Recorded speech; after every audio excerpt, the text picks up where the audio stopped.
Alright, the first thing you're going to want to do is get the car level and square, front to back, side to side, the best you can. Sometimes it's hard to get them exact front to back. We don't get too picky on that one. Usually we try to get that as best we can front to back, just because it's hard to measure these cars, especially from a right side to a left side. But the side to side definitely has to be good.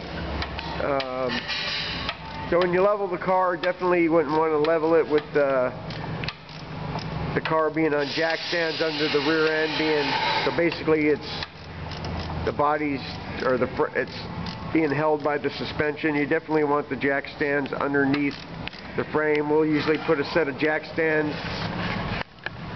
underneath the rear end just to help hold it up.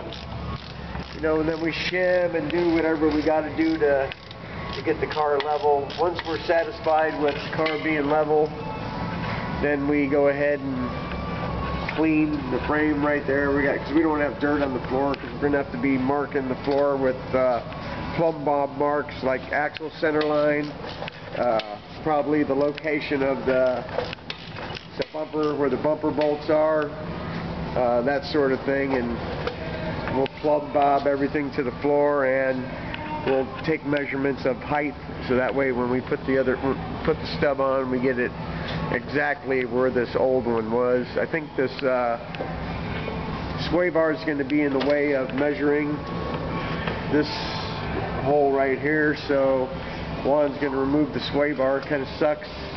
I overlooked that, and because we're going to get the floor all dirty again when he had it all spotless, nice and clean it with lacquer thinner, so that way there was no grease on the floor, so when we put our tape down on the floor, it's going to have a place to stay. So we'll get this going, and we'll be right back at you. Thank you very much.